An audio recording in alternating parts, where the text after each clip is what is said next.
વિક્રમ સંવંત 2080 પોષ સુદ 12 તારીખ 22/1/2024 સોમવાર. વાલા ભક્તો, આજે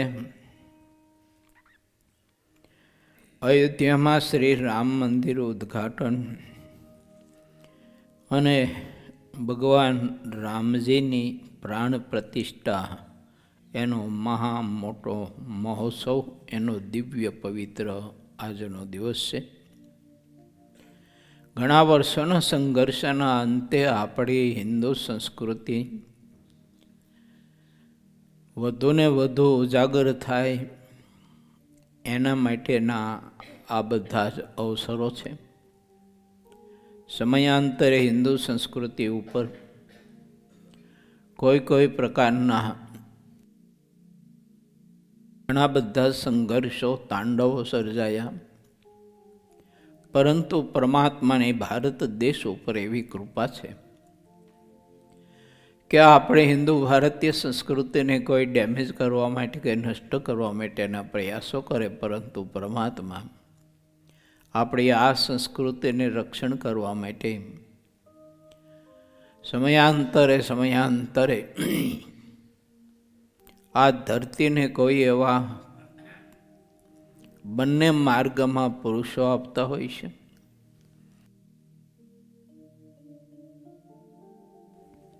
જેના માધ્યમથી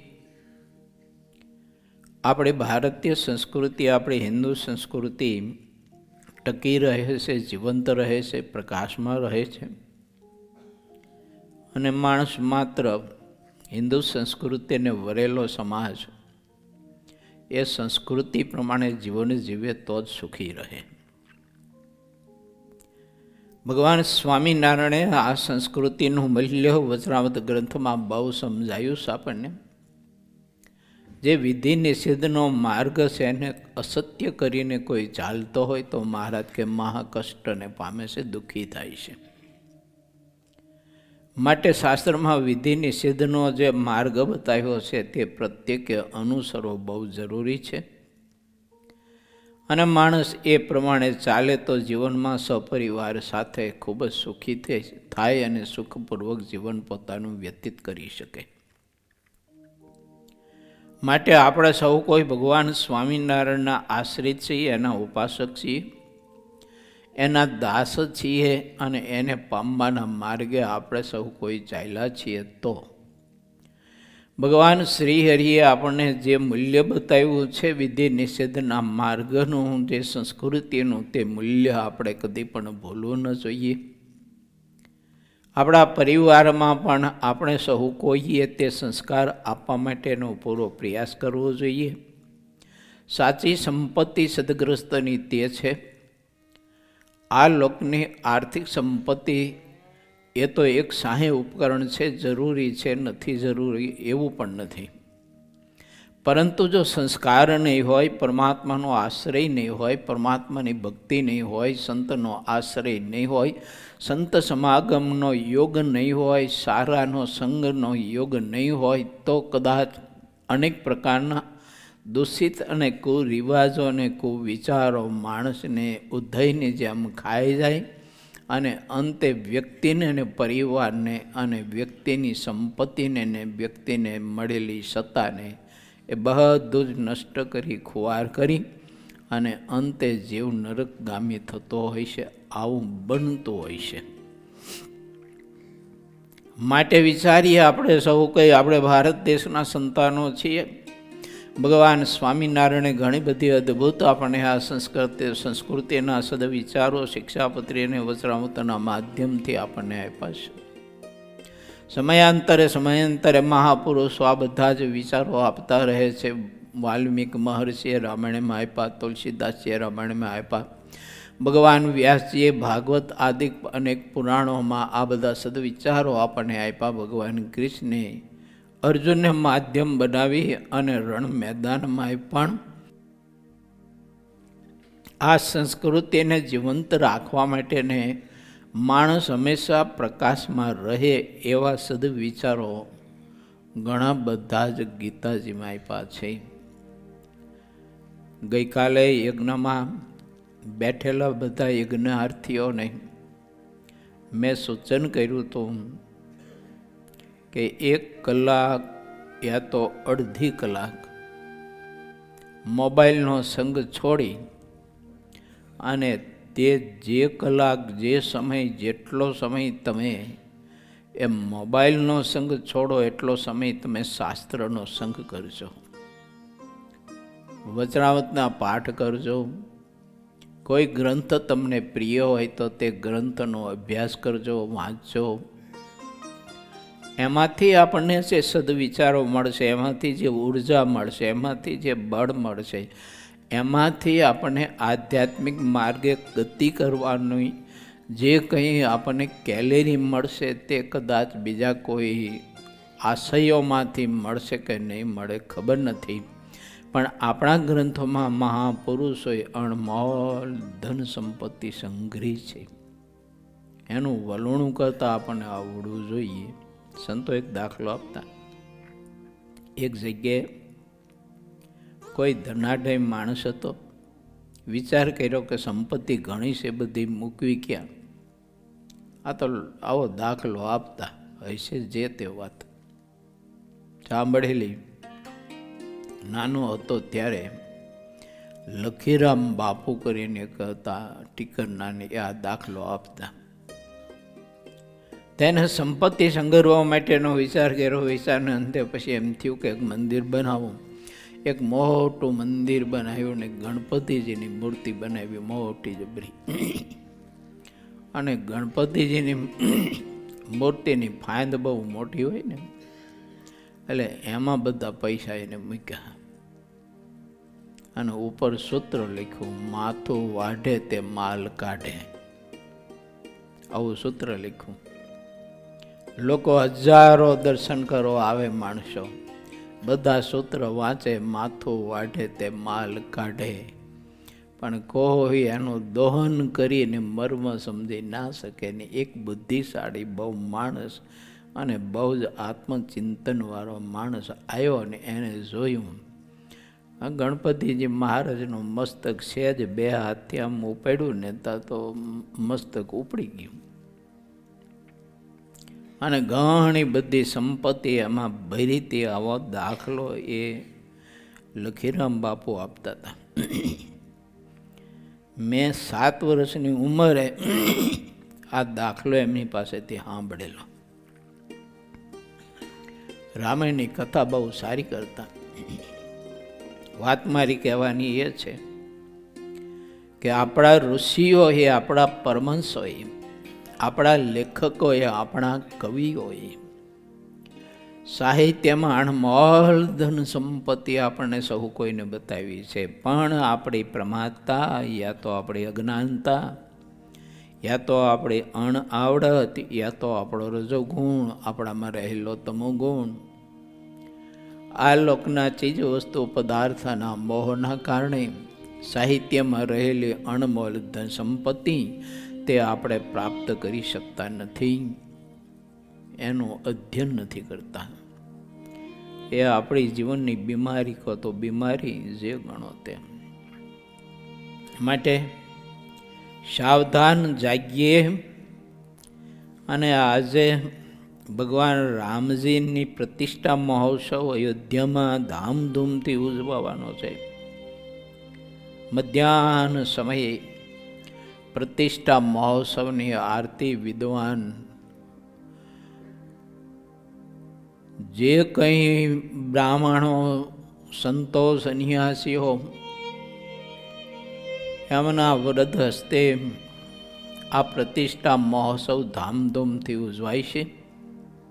આપણે સૌ કોઈ પણ આજે શ્રી સ્વામિનારાયણ સંસ્કારધામ ગુરુકુલ ધાંગધ્રામાં ભાવથી આ મહોત્સવને ધામધૂમથી આપણે ઉજવણી કરવી છે અને ખૂબ ભાવથી આ મહોત્સવ આપણે ઉજવવો છે.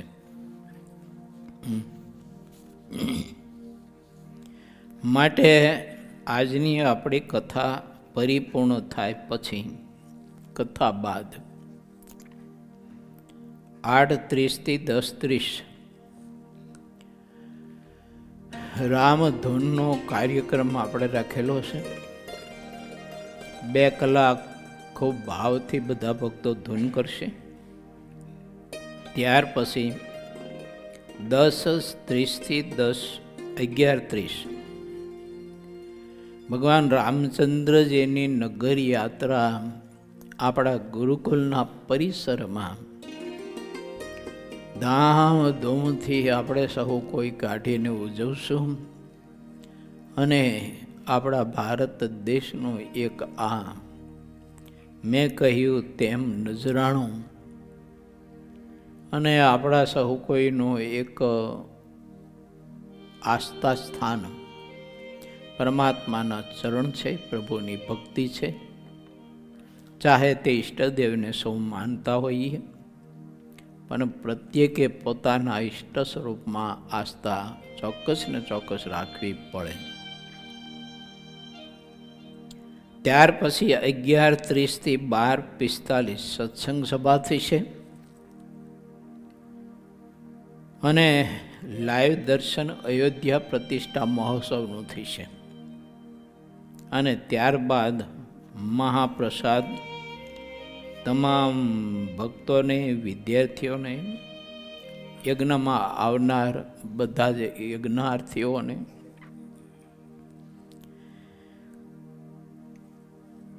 ઠાકોરજીનો મહાપ્રસાદ જમાડવામાં આવશે. આજના સમગ્ર મહોત્સવના યજમાન આપણો ભૂતપૂર્વ વિદ્યાર્થી સુમિત ભદ્રેશી, જેમના ભેળો તે જોબ કરે છે એવા પરમ ભગવદીય શેઠ શ્રી દીપકભાઈ ચૌધરી અને ભગતભાઈ ચૌધરી, એમના યજમાન પદે આજનો આ મહા મહોત્સવ ઉજવાય છે. અને ઠાકોરજીના થાળ, સંતોની રસોઈ, વિદ્યાર્થી, હરિભક્તો, યજ્ઞમાં આવનાર નાના મોટા યજકિંચિત આ મહોત્સવમાં જે કંઈ જોડાય તે બધાને ઠાકોરજીનો મહાપ્રસાદ જમાડવાનો છે. એમના તરફથી આપણે સૌ કોઈ એમની શ્રદ્ધાને અને એમની ભાવનાને તાલીઓના નાદથી વધાવીએ. કારણ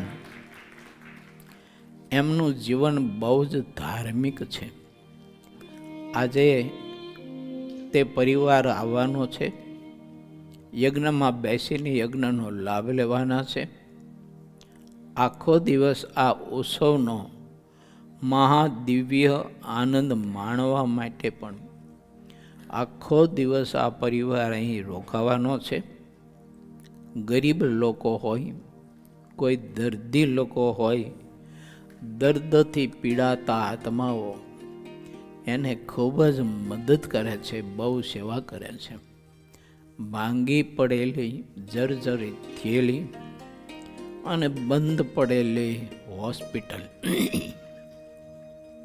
રાજસ્થાન અને આપણી ગુજરાતની બોર્ડર ઉપરના ગામડાઓ, જે આર્થિક રીતે જેવો પસાદ છે, ગરીબ છે, એ વિસ્તારમાં એમને એ હોસ્પિટલ હાથમાં લીધી.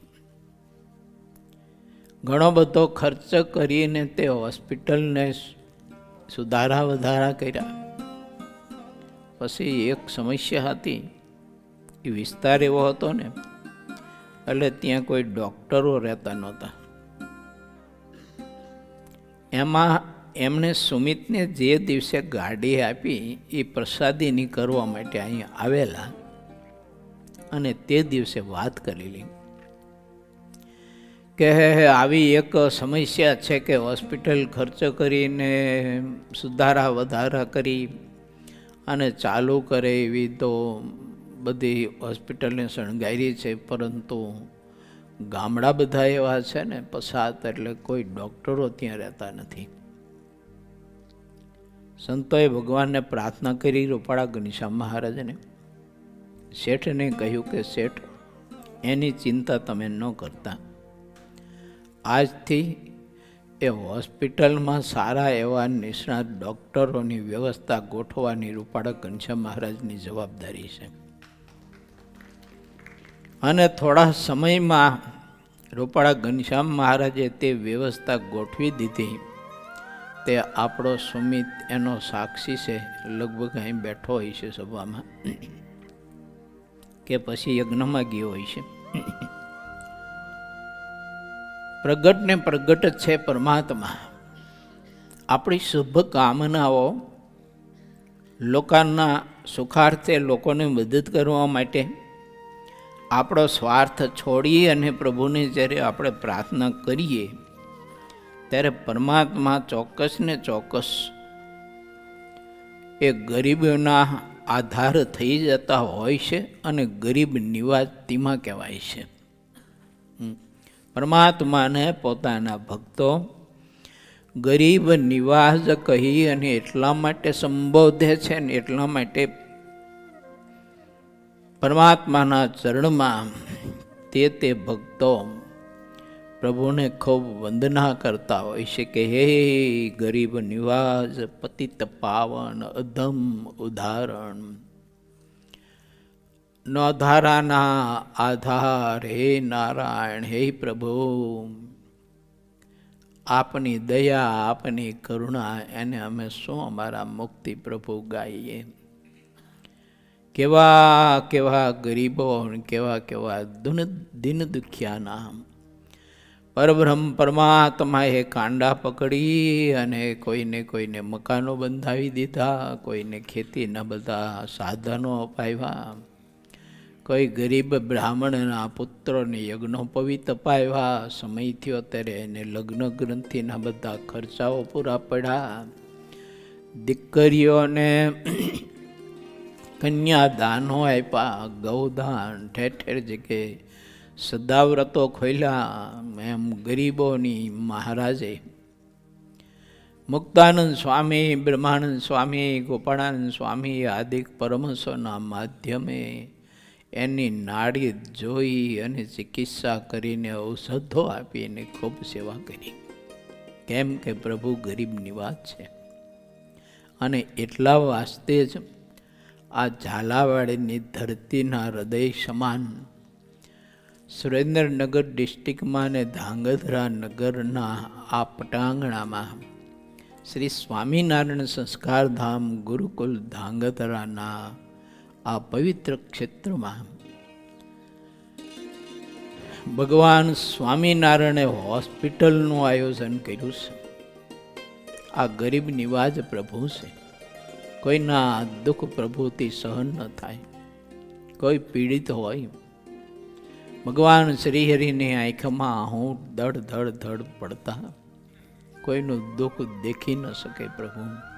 અન્ન ધન વસ્ત્ર, પોતાના કંઠમાં સોનાના કિંમતી હાર પહેર્યા હોય, મગબાળા પહેરી હોય, તોડા કડા સોનાના નક્કર હોય, 500 ગ્રામના વજનના હોય, 200 ગ્રામના વજનના હોય, મહારાજ ગરીબોને આપી દેતા.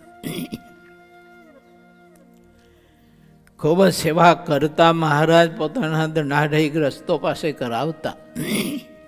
આવો ગરીબ નિવાજ ભગવાન. ઘણા બધા જેવા દિન દુખિયાના શરીરના દર્દ દૂર કરવા માટે ને જન્મ મરણના દર્દ દૂર કરવા માટે ઠાકોરજીએ આવી એક હોસ્પિટલનું નિર્માણનું કાર્ય પ્રભુએ આદર્યું છે. અને તે પૂરજોશથી આ હોસ્પિટલનું કાર્ય થઈ રહ્યું છે. તૈયાર થઈએ આવા ગરીબોની સેવાનો એક યજ્ઞ શરૂ થશે.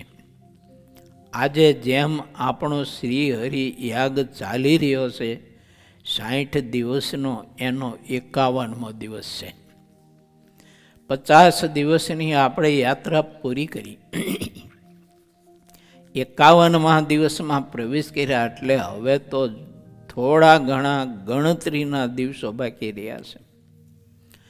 શરૂઆતમાં તો એવું થતું હતું કે 2 મહિના યજ્ઞ અને કેમ બધું પૂરું થાય ને કેમ કરશું ને શું કરશું. પણ આ તો આંખનું મટકું મારે ને ખોલે એટલી વાતમાં 50 દિવસ આ યજ્ઞની યાત્રાના પરિપૂર્ણ થયા. ભગવાન સ્વામિનારાયણ યજ્ઞમાં અખંડ પ્રભુ બિરાજીને આવેલ ભક્તોને મહાદિવ્ય અલૌકિક સુખ પ્રભુ આપી રહ્યા છે ને ઘણાને આ યજ્ઞથી એટલી બધી પરમાત્માના સંબંધની, ભક્તિના સંબંધની અને સારા સાત્વિક સદવિચારોની ને સંસ્કારોની ઘણી બધી અનુભૂતિઓ થાય છે. અને એ અનુભૂતિઓ પોતે ઘણા બધાને કહેતા હોય છે કે આ યજ્ઞમાં બેઠા પછી અમારા હૃદયમાં કાંઈક અમને અનુભૂતિ જુદી થાય છે. એનું કારણ જો કોઈ હોય તો અક્ષરધામના અધિપતિ ભગવાન સ્વામિનારાયણ મહાપ્રભુ તે અખંડ અને અખંડ આ પરિસરમાં પ્રભુ વિચરણ કરી દર્શન દાન દઈ અને આપણને સહુ કોઈને મહાસુખ્યા કરી રહ્યા છે. આપણા ભેડા ને ભેડા, પ્રગટ ને પ્રગટ આ ધરતીમાં ઠાકોરજી આ મંદિરમાં કાયમ યજ્ઞ ચાલતો, તે યજ્ઞશાળામાં છાત્રાલય બાજુ જાઓ તો એ બાજુ, ગૌશાળા બાજુ જાઓ તો એ બાજુ, સ્કૂલ બાજુ જાઓ તો એ બાજુ, સંત આશ્રમ બાજુ જાઓ તો એ બાજુ.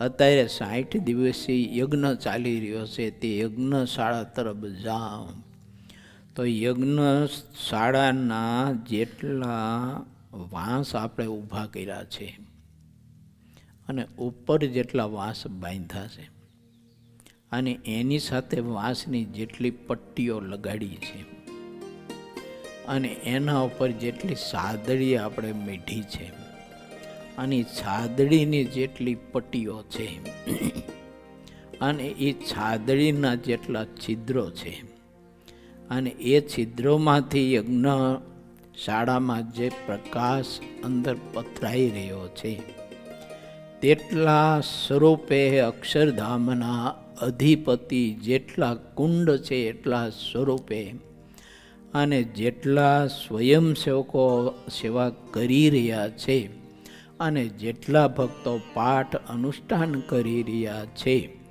એટલા સ્વરૂપે અને યજ્ઞની ફરતા પરિક્રમાની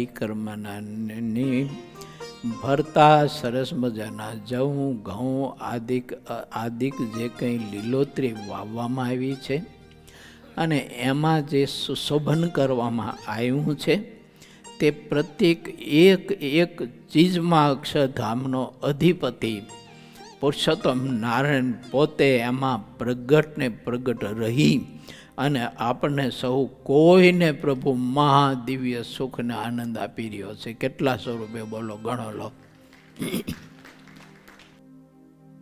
કદાચ વાંસ તો આપણે ગણી શકીએ ને ઓલે ઉપર મઢેલા જે વાંસ બાંધ્યા છે એ કદાચ ગણી શકીએ ને ઓલી ખપાટું એટલે પટ્ટીઓ ગણી શકીએ, પણ સાદડીની કેટલી પટ્ટીઓ ગણાય?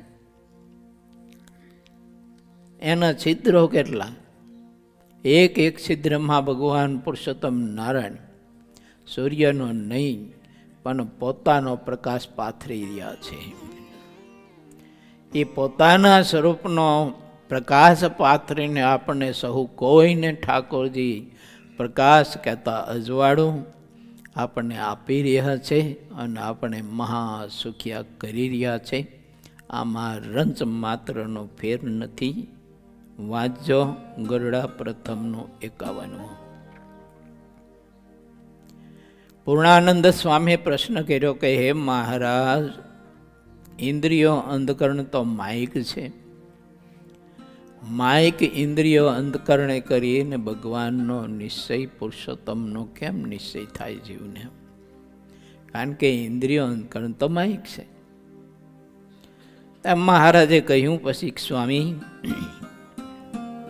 ઇન્દ્રિયો અંતકરણ માઇક છે, પરંતુ તે ઇન્દ્રિયો અંતકરણનો આધાર આત્મા, અને એ આત્મા સર્વનો આધાર એવો જે અક્ષરાધિપતિ પુરુષોત્તમ નારાયણ એની મૂર્તિને અખંડ ધારીને જે એની આરાધના ભક્તિ કરતો હોય એવા સંતનો મન કર્મ વચને કરીને જો સમાગમ કરે તો એને પુરુષોત્તમ નારાયણનો મહિમા સમજાય, પ્રભુનો સંબંધ બંધાય અને તે આત્માને પરમાત્માનો સંબંધ બંધાય. એ પરમાત્માના સંબંધે કરીને ઇન્દ્રિયો અંતકરણ નિર્ગુણ થાય. ઇન્દ્રિયો અંતકરણ નિર્ગુણતાને પામેલી ઇન્દ્રિયો અંધકરણ, તે ઇન્દ્રિયો અંધકરણથી પુરુષોત્તમનો નિશ્ચય થાય છે. એટલે કે પુરુષોત્તમ વતે પુરુષોત્તમ નારાયણનો નિશ્ચય થાય છે. કેવી મજાની અદ્ભુત બતાવી છે વાત. ભગવાન વતે જ ભગવાનનો નિશ્ચય થાય છે, પણ માયક એવા જે ઇન્દ્રિયોને અંધકરણ તેને કરીને નથી થતો. પરંતુ માયક ઇન્દ્રિયો અંધકરણ નહીં, સંત સમાગમથી દીક્ષિત જે આત્મા બનાવે છે ત્યારે તે દીક્ષિત થયેલી ઇન્દ્રિયો અંતકરણ નિર્ગુણ થાય છે.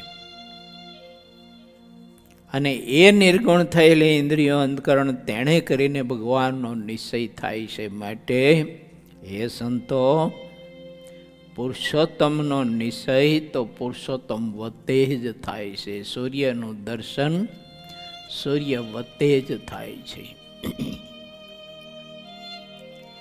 મહારાજે આવી અદ્ભુત વાત બતાવીશ.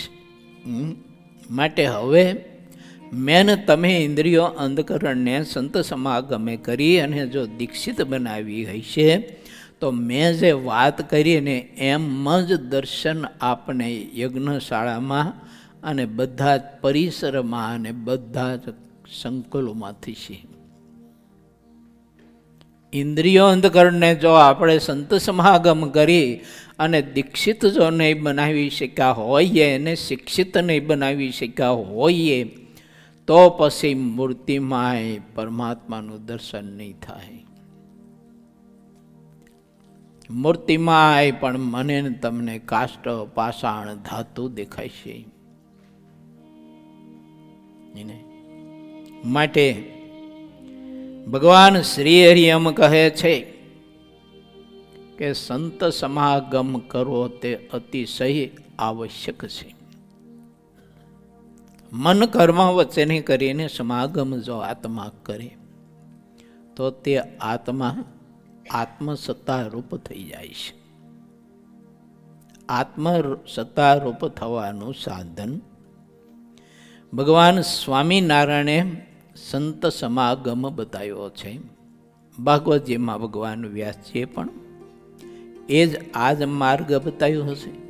જીવને આત્મસત્તા રૂપે થવાનું, કેવળ આત્મસત્તા રૂપની સ્થિતિ દુઃખરૂપ થાય છે. મહારાજે મધ્યના 51મા વચનામૃતમાં મોટા મોટાના નામ નિર્દેશ બતાવી અને પ્રભુએ કહ્યું છે કે બહુ મોટા હતા, પરંતુ એ આત્મસત્તા રૂપે વર્તત હતા. સંત સમાગમ નહોતો, સંત યોગ નહોતો. સંત સમાગમથી ઇન્દ્રિયો અંતકરણ દીક્ષિત નહોતા થયા, એમને પણ મોટું દુઃખ આવ્યું છે. આત્મસત્તા રૂપ થઈ બ્રહ્મસ્થિતિને પામેલા મોટા મોટાઓને પણ અતિ દુઃખ આવ્યું છે. તમે વાંચી લેજો વિસ્તારથી મધ્ય પ્રકરણનું 51મું વચનામૃત.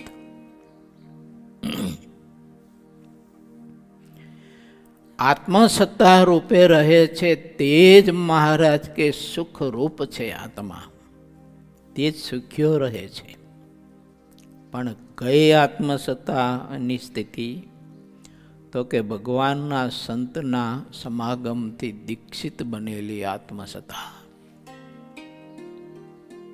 અને ભગવાન શ્રી હરિએ આગળ વધતા એમ કહે છે એમાં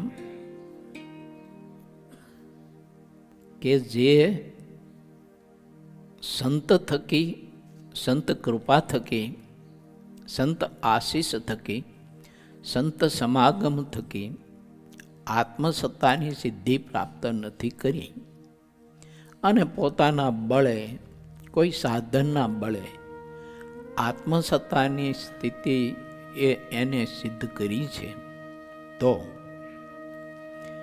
મહારાજ કહે છે કે એની 3 અવસ્થા, જાગ્રત, સ્વપ્ન અને સુષુપ્તિ, એ 3 અવસ્થામાં ગુણનો પ્રવેશ થવાનો સંભવ છે. પછી તે 3 અવસ્થામાં જે તે ગુણનો પ્રવેશ થાય તેમ જીવને સુખ અને દુઃખ પ્રાપ્ત થાય છે. જો જાગ્રત અવસ્થામાં રજોગુણ અને તમોગુણનો પ્રવેશ થયો તો આત્મા દુઃખી થવાનો, અને સત્વગુણનો જો પ્રવેશ થયો કે રહ્યો તો જેટલી ઘડી જેટલો સમય રહ્યો એટલી ઘડી એટલો સમય આત્મા સુખી રહેશે. હવે 24 કલાક અખંડ અને છેલ્લા શ્વાસ સુધી આપણે જો સુખી રહેવું હોય તો ભગવાન શ્રી હરિ એમ કહે છે કે એને સત્વગુણ પ્રધાન જીવન જીવવું જોઈએ. હવે સત્વગુણ પ્રધાન જીવન જીવવું હોય તો એને ભગવાનના સંતનો અખંડ સમાગમ જોઈએ. અને જેને સંત સમાગમનો યોગ હોય, સંતની વિશે આત્મીયતા હોય, ભગવાનના સંતને વિશે જીવ જેનો જડાઈ ગયો હોય અંત્યના 38 પ્રમાણે, અને સંતને પોતાનું સ્વરૂપ માનતો હોય, આવી પ્રીતિ તૃતીય સ્કંદનો કપિલ ભગવાનનો ઉપદેશમાં દેવહૂતિને આપેલો એ અંતર્ગત મહારાજે 54ના વચનામૃતના પ્રથમના 54માં એ બતાવ્યું છે. પ્રસંગ મજરમ પાસ મહાત્મને કવયો વિદુ સ એવ સાધુ સો મોક્ષ દ્વારમ અપાવર્તમ. આવી ભગવાનના સંતને વિશે જેની પ્રીતિ હોય તો ભગવાન શ્રી હરિ એમ કહે છે કે એની અવસ્થા, એ અવસ્થામાં રજોગુણ અને તમોગુણ પ્રવેશી ન શકે, ગુણને પ્રવેશ ન મળે એમાં. એટલે અખંડ સત્વગુણ વર્તે. અખંડ સત્વગુણી પુરુષ પરમાત્મામાં અખંડ વૃત્તિ રાખી શકે, પરમાત્માનું અખંડ ભજન કરી શકે. રખે ને કદાચ આપણને ભજન તૂટક થતું હોય તો એનું કારણ આ હોઈ શકે કે અવસ્થામાં ગુણોનો પ્રવેશ છે અને અવસ્થામાં ગુણો આવજાવ કરે છે, એટલે ગુણો છે ને પરિવર્તન થતા રહે છે. સત્વગુણ, તમોગુણ, રજોગુણ, વળી પાછો રજોગુણ તમોગુણ મિશ્રિત, યા તો તમોગુણ ને રજોગુણ મિશ્રિત. જાગ્રત અવસ્થામાં અમુક અંશે સત્વગુણ, બહુધા અંશે રજોગુણ, તમોગુણ. પછી ભક્તિ કરતો હોય, પરમાત્માનું ધ્યાન કરતો હોય, માનસી કરતો હોય, જપ કરતો હોય, જાગ્રત અવસ્થા છે એટલે કરતો હોય, થોડોક સત્વગુણ છે એટલે કરતો હોય, પરંતુ એ સત્વગુણ એનો શુદ્ધ નથી, મિશ્રિત સત્વગુણ છે. રાજસી અને તામસી ગુણથી મિશ્રિત સત્વગુણ છે. એટલે તે ભજન કરતાં કરતાં ઘણા બધા ભૂંડા ગાઢ સંકલ્પો થાય છે, અનેક પ્રકારના થાય છે. વ્યાવહારિક થાય, દેહ સંબંધી થાય, કોઈ બીજા ત્રીજા જગત સંબંધી, આ બધા જ જે ગાઢ સંકલ્પો થાય છે એનું કારણ છે અવસ્થામાં ગુણનું પ્રાધાન્ય છે, એટલે રજોગુણ અને તમોગુણનું. શુદ્ધ સત્વગુણનું જો એમાં પ્રાધાન્ય હોય તો ભગવાનના ભક્તને કોઈ દિવસ થાય નહીં ઘાટ. બીજું કે આપણને એવો ઘાટ થયો, ભગવાન સિવાય બીજો કોઈ ઘાટ થયો, માનસીમાં, ધ્યાન ભજનમાં, કથા કીર્તનમાં બેઠા હોય, કરતા હોય ત્યારે, અને તે સંકલ્પ આપણને કપાળમાં બળબડતો ડામદેન જેવો વસમો લાગે એવો વસમો નથી લાગતો. એટલે આપણી અવસ્થામાં સત્વગુણ 1% હશે, બાકી 99% રજોગુણ અને તમોગુણ સ્થાન લઈને બેઠા હશે. હવે એ ગુણ પરિવર્તિત જો કરવા હોય તો એના માટેનો બીજો કોઈ રસ્તો નથી કોઈ ગ્રંથે બતાવ્યો. એક જ બતાવ્યો છે લોયાના છઠ્ઠામાં કે જ્યારે જ્યારે ગુણને લઈને ગાઢ સંકલ્પો થતા હોય ત્યારે ત્યારે નિર્લજ થઈને તાળી વજાડીને ઊંચે સ્વરે સ્વામિનારાયણ સ્વામિનારાયણ સ્વામિનારાયણ સ્વામિનારાયણ ભજન કરવું અને મોટા મોટા મુક્ત પુરુષો પરમહંસોની સ્તુતિ કરવી તો ગુણ પરિવર્તન થાય. કારણ આ ગુણ છે ને એ બધા મૂર્ત સ્વરૂપે છે. આપણે મહારાજને યાદ કરીને એટલે મહારાજના શરણે ગયા, મહારાજના આશ્રય ગયા, સંતની સ્તુતિ કરીને એટલે આપણે સંતના શરણે ગયા. મહારાજ અને સંતના શરણે જઈએ ને ત્યારે ઓલા મહારાજને સંતનો તાપ સહન ન કરી શકે એટલે ભાગે. રજોગુણ અને તમોગુણ એનો તાપ સહન ન કરી શકે એટલે એ તરત ભાગે અને સત્વગુણ પ્રધાન થઈ જાય, સત્વગુણનું સામ્રાજ્ય થઈ જાય. આ એક જ ઉપાય છે એમ મહારાજે કહ્યું. આ એક જ ઉપાય છે ગુણ પરિવર્તન કરવા માટેનો. મહારાજ કે બીજો કોઈ રસ્તો જ નથી, બીજો કોઈ રાહ જ નથી. માટે આપણે સૌ કોઈ ભગવાનના ભક્તો છીએ તો થોડુંક અંતર્મુખ દ્રષ્ટિ કરી અને કયા સમયે કેવો ગુણ વર્તે છે, કઈ અવસ્થામાં કયો ગુણ છે એને થોડુંક જોતા રહેવું. આપણે ગુણને અને અવસ્થાને આધીન થઈ ન રહેવું, પરંતુ અવસ્થાનો સર્જક અને અવસ્થાનો જે આપણે આપનારો છે એ ભગવાનની મૂર્તિ પ્રધાન આપણને રહેવી જોઈએ. તે પ્રભુ પરાયણ આપણી વૃત્તિ પ્રધાન રહેવી જોઈએ. કોણ રાખી શકે? તો કે જે પોતાની અવસ્થામાં કયા ગુણે પ્રવેશ કરી અને હાથમાં લગામ લઈ લીધી છે એ અંતર તપાસીને જોઈ શકે તે કરી શકે. બાકી તો બધું આવીને જાય, બધું વંટોળિયાની જેમ કાંઈ ખબર ન હોય આપણને. બેઠા એ માનસી ઉજાવાના અનેક પ્રકારના ગાઢ સંકલ્પો થતા હોય તો કાંઈ ખબર ન હોય આપણને. મહારાજે ન પૂછ્યું, આમ તો આ તો હસવા પૂરતી વાત મહારાજે બતાવી હતી. ત્યાં સુરાકાચાને પૂછ્યું કેટલા ગાઢ સંકલ્પો થાય છે? તો બરે ભણું મહારાજ તમે મેળા ભાઈ ઘાટે હું સંકલ્પ શું કે જો. મુક્તાનંદ સ્વામીને પૂછ્યું તે મુક્તાનંદ સ્વામીએ તો રેતીનો ખોબો ભર્યો જો, અને રેતીનો ખોબો ભરીને પછી રેતીને છે ને ધાર કરી. મહારાજ કે સ્વામી આમાં તો અમને કંઈ ન સમજાણું. અજાણ થઈને મહારાજ પૂછે પાછા. મુક્તાનંદ સ્વામી કે આ રેતીના જેટલા કણ પડે ને એટલા ગાઢ સંકલ્પ થાય. મહારાજ કે લો તારે સુરા બાપુ તમે તેમ કહો છો કે ઘાટે હું સંકલ્પ શું કે? આ તો મહારાજે પોતાના ભક્તોને પ્રકાશ આપવા માટે આ એક રૂપકનું સર્જન કર્યું છે. બાકી સુરા ખાચરને ગાઢ સંકલ્પની ખબર ન પડે એવું કેમ બને? બહુ મજાની અદ્ભુત વાત છે. હવે ઇન્દ્રિયો અંતકરણ સંત સમાગમ કરીને દીક્ષિત જેના બન્યા હોય કે બનાવી શક્યો હોય તે જ આત્મસત્તા રૂપે વર્તે છે એમ ભગવાન સ્વામિનારાયણ પોતે પોતાના મુખે કહે છે.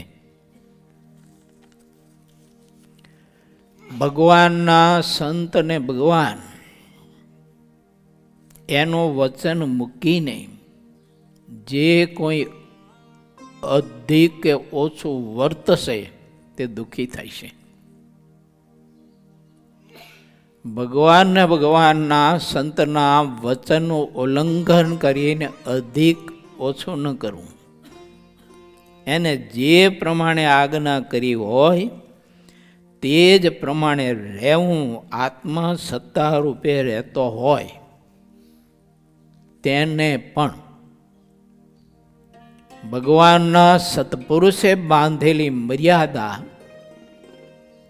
એ મર્યાદાનું પૂરેપૂરું એને પણ પાલન કરવું જોઈએ. અને જો ના કરે તો આત્મસત્તા રૂપે થયેલો આત્મા પણ મહારાજે મોટા મોટાના નામ નિર્દેશ કરી અને બતાવ્યું કે એને મોટા મોટા દુઃખ આવ્યા છે, તેમ આત્મસત્તાવાળાને પણ દુઃખ આવે છે. તો વિચાર કરીએ આપણે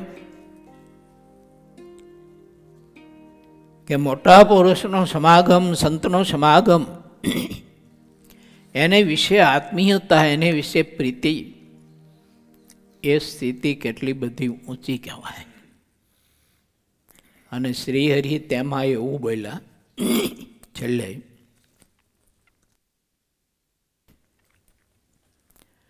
મહારાજ કે મોટા પુરુષની આજ્ઞામાં જે વર્તે છે તે જ આત્મસત્તા રૂપે વર્તે છે. બતાવ્યું ને જયંતિભાઈ? તે જ આત્મસત્તા રૂપે વર્તે છે. માટે ભગવાનને ભગવાનના મોટા સત્પુરુષની મરજીમાં આપણે સહુ કોઈ રહી અને ઠાકોરજીની આરાધના કરવી.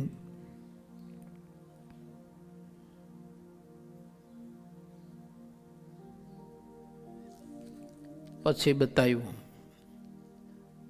મોટા પુરુષની આજ્ઞામાં રહે છે એ જ એને રૂડા દેશ કાળા દિક કહેવાય. ભગવાનના સંતની આજ્ઞા લોપીને ગમે તેવો પવિત્ર દેશ આ લોકની દૃષ્ટિએ ગણાતો હોય અને ત્યાં રહેતો હોય ને તો એ વિઘ્ન તો છે જ. અંત્યનું 17મું ભરજીના દ્રષ્ટાંતે કરીને બતાવે છે. બોલો આશ્રમ ક્ષેત્ર કેટલું પવિત્ર, ભૂમિ કેટલી પવિત્ર. પુલસ્ય ઋષિએ વર્ષો સુધી આરાધના કરી. ભગવાન પ્રસન્ન થયા, માંગવાનું કહ્યું, એને વચન માંગ્યું અહીં કોઈ આરાધના કરે તો એને થોડી આરાધનાએ તમારે દર્શન દઈ એની ઈચ્છિત મનોકામના શુભ પરિપૂર્ણ કરવી. આવું પવિત્ર ક્ષેત્ર એટલે સ્થળ એટલે દેશ. પણ ભરતજીને વિઘ્ન આવ્યું. કેમ આવ્યું? આત્મસત્તા રૂપે હતા એ પુરુષ. નહીં તો એ બર્ફીલા પહાડોની બીચમાં એક કોપીન ભર એવી કઠિન તપસ્યા આ માનવ શરીર ધારીથી શક્ય છે કરવું? બળફ થઈ જાય શરીરનો. અત્યારે તો એટલી બધી ઠંડી પડતી નથી. એ કાળમાં તો કેટલી બધી કાતિલ ઠંડી પડતી. જો મને ખબર, અમે ગામડે જતા ને અહીં માંડગઢ ને એ બાજુ તે નદીના ધરામાં નાહવા જતા ને તે ઉપર છે ને એ પાણી ઉપરની પોપડી બાજી જતી હતી બરફ જેવી. અને એને આમ છે હાથથી કે પછી ધોકાથી આમ જરાક મારીને ત્યારે પોપડી તૂટતી ને હેઠેથી પાણી આવતું. આટલી કાઢતી ઠંડી અહીં પડતી હતી. તો પોલો આશ્રમમાં કેટલી પડતી છે.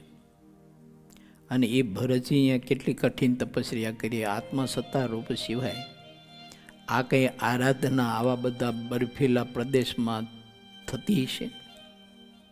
તો આત્મસત્તા પણ તો કેટલું હતું કહો, હે ને? પણ આ તો આપણે બતાવ્યું, બાકી તો એ બધા તો બહુ મહત પુરુષ હોય, સમર્થ હોય.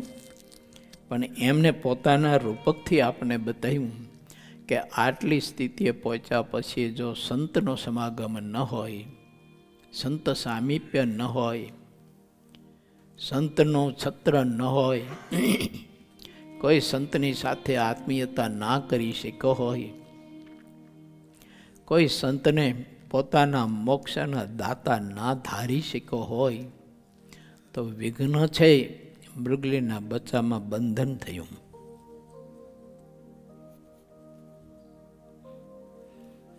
એટલે ભગવાન શ્રી હરિ એમ કહે છે કે જે મોટા પુરુષની બાંધેલી મર્યાદા મૂકીને વર્તે છે તે જ ભૂંડા દેશકાળાદિક છે. તે જ ભૂંડા દેશકાળાદિક છે. આવી અદ્ભુત વાત છે. ચાલો આપણે હવે સાગર ગ્રંથમાં પ્રવેશ કરવો છે. આજે તો ભગવાન રામચંદ્રજીનો પ્રતિષ્ઠા મહોત્સવ છે ને, એટલે કથામાં 10-15 મિનિટ આપણે લેટ થયા હતા શરૂ કરવામાં, તો 5-10 મિનિટ કથા ખેંચવું તો આપણને કોઈને કંઈ હરકત નથી ને. થાક્યા હોય તો કહેજો, તો પછી થોભાવી દઈએ. મજાની કથા આવે છે. પૂરો 19મો તરંગ 3. શ્રીહરિએ મુક્ત મનુને સંતોનો મહિમા અને જોડી માગવાનું કારણ કહ્યું. મજાની 2 વાત છે. એક, સંત મહાત્મય અને સંતો જોરી માગવા સદગ્રસ્તને ઘેર જતા, તો જોરી માગવાનું કારણ શું? એમ શા માટે જોરી માગવા જતા હતા? એ કોઈ સદગ્રસ્ત પાસે લેવા જતા હતા કે આપવા જતા હતા? એવું કંઈક કારણ સમજાવવા માગે છે પ્રભુ. રખેને કદાચ આપણને મનમાં કોઈ દિવસ એવો સંકલ્પ ન થઈ જાય તો શ્રી હરિએ આપણને સાવધાની બતાવે છે કે એ મારા વાલીડાઓ, મારો સંત તમારી પાસે હાથ લંબાવે તે દિવસે તમે એવું નહીં માનતા કે મારી પાસે માગવા આવ્યો છે, પણ મહારાજ કહે છે કે એવું માનજો કે એ મને આપવા આવ્યો છે, લેવા નથી આવ્યો.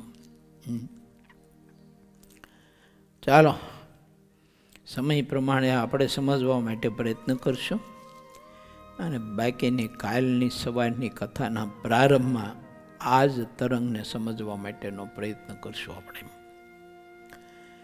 હોતાશની ઉપર બોલાવેલા સંતોમાં મુક્તાનંદ સ્વામી વગેરે પણ વડોદરાથી ગઢપુર આવ્યા. ગઢપુરમાં જ્યારે શ્રી હરિએ મુક્તાનંદ સ્વામીને વડોદરાની વાત પૂછી ત્યારે તેમણે તે બધી કહી. સ્વામી સમય સિવાય બોલતા નહીં. કેટલીક વાત એવી હોય છે કે તે યોગ્ય સમય વિના કહેવામાં આવે તો તેમાં કોઈને રસ આવતો નથી. ઉલટાની તે વાત ફીકી લાગે છે. શ્રીહરિ જેટલી વાત પૂછતા મુક્તાનંદ સ્વામી તેટલી જ કહેતા. પૂછ્યા વિના કહેતા નહીં અને વગર પૂછે પણ કેટલીક મહત્વપૂર્ણ વાત કહેતા પણ ખરા. મુક્તાનંદ સ્વામી વાત કહેવાની બંને રીતને જાણતા હતા. શ્રીહરિએ તેમને કહ્યું કે સ્વામી, જેવી વાત બની હોય ને તેવી કહો. તમે વડોદરામાં ગયા હતા તેમ. આ જગતના લોકો જેટલા પોતાના સમાન રુચિવાળા સંતો હોય તેટલાને માને છે. બંનેનું હૃદય મળી જતું હોય તો તેમાં સારા મોડાનો કોઈ વિવેક દેખતા નથી. ધનનો લોભ હોય એવા સંતથી કોઈને યથાર્થ વાત કહી શકાતી નથી. જે દ્રવ્યને બંધન તરીકે દેખાડી દેતા હોય પણ પોતે દ્રવ્યનો સંગ્રહ કરતા હોય તેની કરેલી વાત નિર્જીવ હોય છે.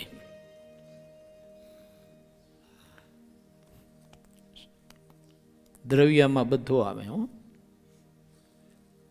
સંપત્તિ માત્ર જેની કિંમત થતી હોય તે બધું દ્રવ્યમાં આવે. બીજું આધ્યાત્મિક રીતે જો આને આપણે વિચારવું હોય ને તો એમ પણ વિચારી શકાય. અમારા ત્યાગ, વૈરાગ, આત્મનિષ્ઠા, જ્ઞાન વગેરે વગેરે, લોકેશણા, સમાજ તરફથી મળતું માન, સમાજ તરફથી મળતી પ્રતિષ્ઠા, આ બધી સંપત્તિ છે. એ અમને મળે. ઉપરથી અમે બતાવી કે અમે દ્રવ્ય નથી રાખતા, પણ મારું બેટું એ તો માન તો મીઠું લાગતું હોય, પાછું બહુ મજા આવતી હોય અમને તો, એમાં ખરેખરું સુખ આવતું હોય. તમે મને એમ કહો કે ઓહો તમે તો અત્યારે આ જગતના હાલતા ચાલતા ભગવાન છો, તારું મીઠું જ લાગે ને. એ મીઠું લાગે ને એ દ્રવ્યનો સંગ્રહ કર્યો છે ને. મહારાજ કે એના સમાગમે કરીને આત્મા નિર્ગુણ ન થાય. કેમ? એ સગુણ છે. એને આ સંપત્તિ મીઠી લાગે છે, એને આ સંપત્તિ ગમે છે.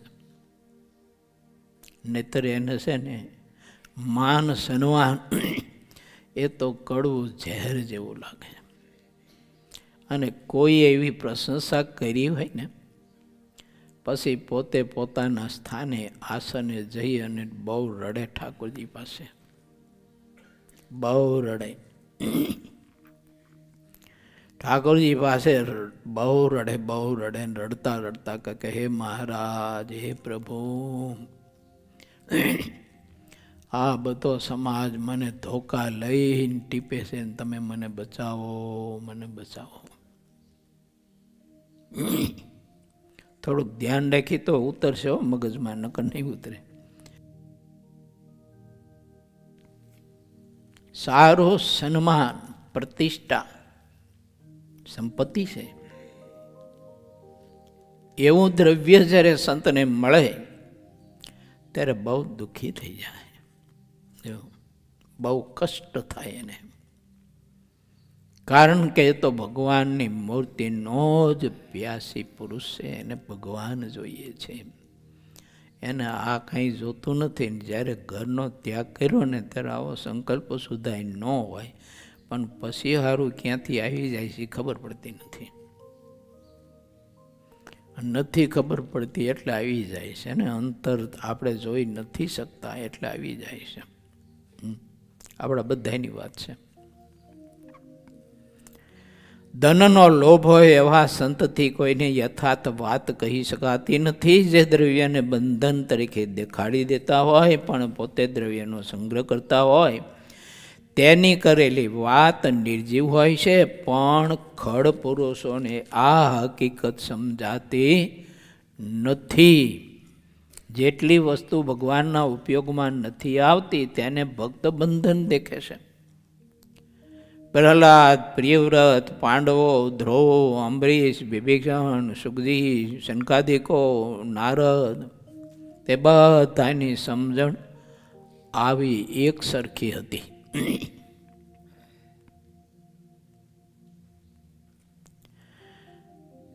જે પદાર્થ ભગવાનના ઉપયોગમાં આવે તેમાં લેશ માત્ર બંધન રહ્યું નથી. જે પદાર્થ ભગવાનના ઉપયોગમાં ન આવે તે બધા બંધનકારી છે, તેમ તે સર્વે ભક્તો કહે છે.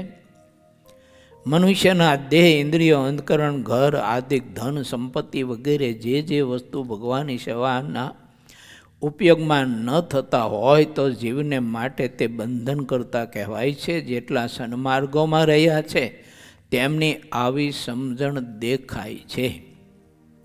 જે વસ્તુ ભગવાનના સંબંધને પામે છે તે બધી વસ્તુને નિર્બાધ દેખતા રહે એવા જે નિષ્કપટ બુદ્ધિવાળા હોય છે તે ભગવાનથી લગાર પણ દૂર નથી.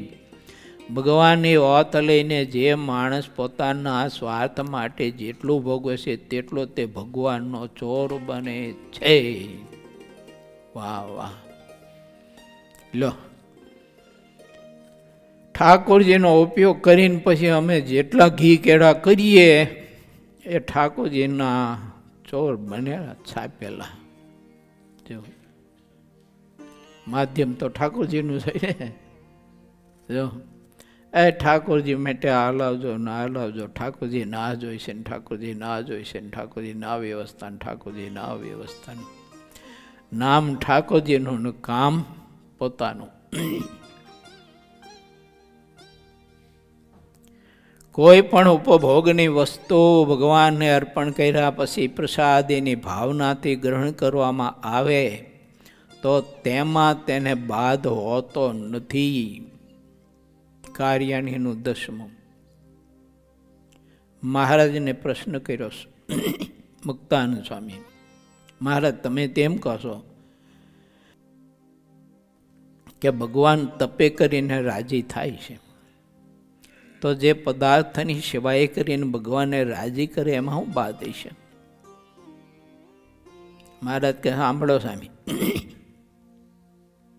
જે પદાર્થે કરીને સેવા કરતો હોય તે ભક્ત ભગવાનને પૈડા મૂકીને પદાર્થને ભોગવે તે વિષય થઈ અને ભ્રષ્ટ થઈ જાય એ વાત છે. જો એટલે મહારાજે આપણને આત્મનિવેદી ભક્તનો સિદ્ધાંત બતાવ્યો છે અંબરીશનો, કે મારો આશ્રિત આત્મનિવેદી થાય, ઠાકોરજીને અર્પણ કર્યા સિવાય, પ્રભુને ધરાવ્યા સિવાય ભગવાનનો ભક્ત ક્યારેય પણ કોઈ પણ ચીજ વસ્તુ મોઢામાં જીભ ઉપર ન મૂકે, આંખને બતાવે નહીં, કાનને ન બતાવે. ઠાકોરજીનું પ્રસાદી ભૂત પ્રથમનો 18મું એમ કહે છે કે આત્મા છે એ એનાથી નિર્મળ થાય છે, બાકી ભ્રષ્ટ થાય છે આત્મા. માટે વિચારવું આપણે, ભગવાનના ચોર તો નથી ને. ઠાકોરજીનું માધ્યમ રાખી અને ભક્તો પાસે ધન સંપત્તિ માગી ભેગી કરી અને નકરી સંપત્તિ સુખ ભોગવવાનું, ખાઈ પીને લોરા કરવાના, નહીં કરવાનું ધ્યાન, નહીં કરવાનું ભજન, નહીં કરવાનું સ્વાધ્યાય, નહીં કોઈ શાસ્ત્ર ગ્રંથ વાંચવા ભણવાના, નહીં સંત સમાગમ. જીવ હાવ ભ્રષ્ટ થઈ જાય. બોલો, ખાલી ભગવા કપડા રહે, બાકી હાવ ભ્રષ્ટ થઈ જાય. માટે બહુ વિચારવા જેવી વાત છે, અદ્ભુત વાત છે. આવું થાય એમ. જે માણસમાં જેટલી ઠગપણાની મતિ હોય ને જેનામાં જેટલી નિર્વણપણાની ભાવના હોય તે બધી વાતને ભગવાન તલ જેટલી જાણે છે. જે માણસ જે રીતે વર્તતો હોય તેને ભગવાન તે રીતનું ફળ આપે છે, કારણ કે ભગવાન તો સર્વ કર્મના ફળ પ્રદાતા છે. એમાં ત્યાગી ગૃહીનો કશો જ મેળ નહીં. ત્યાગી ગૃહીનો કશો જ મેળ નહીં મારા બાપ. બ્રહ્મ સ્થિતિને પામ્યો હોય તોય શું, અને લોકાંતરમાં ગતિ કરવાની સમાધિ સ્થિતિને પામ્યો હોય તોય શું. ભગવાનને મોટા પુરુષની બાંધેલી મર્યાદા બારો ગયો એટલે પુત્રી બિચારી નરકમાં ગઈ. લો, સમાધિ નિષ્ઠ બાઈ ને, બ્રહ્મસ્થિતિને પામેલી બાઈ ને, આત્મસત્તા રૂપે વર્તતી બાઈ ને, પણ મોટા પુરુષની બાંધેલી મર્યાદા ઉલ્લંઘી તો નરકમાં ગઈ. ઠાકોરજીએ ગોરધનને એના ભત્રીજાને મોકલો, એટલે ગોધ્યા જા, ઓલી ડોશી દુખી થાય. આ બિચારી ભૂલ ખાતા તો ખાઈ ગઈ છે, પણ હવે દુખી જાય ગોધ્યા તું અહીંયા જા ત્યાં. ગોરધન ભાઈ કે હું તો ગયો હતો, પણ ઓલા એમના દૂતો તો મારા બહુ જબરા છે કે એ ડોશીને એમાંથી બહાર કાઢવા ન દીધી મારી ફઈને. મહારાજ કે ગોધ્યા જા ફરીને અને ત્યાં જઈને સ્વામિનારાયણ ભજન કરજે, એટલે બધું કામ થાય. અને ગોરધન પછી ગયા અને સ્વામિનારાયણ નામ ઉચ્ચાર્યું તે એમના દૂતો તો બધા એક બાજુ ધોકા લઈને ઉભા રહ્યા, ધરું છે ઉભા. આને તે ડોશીને એ નર્કના કુંડમાંથી બહાર કાઢી એમ પ્રસંગ છે કે નથી? બોલો.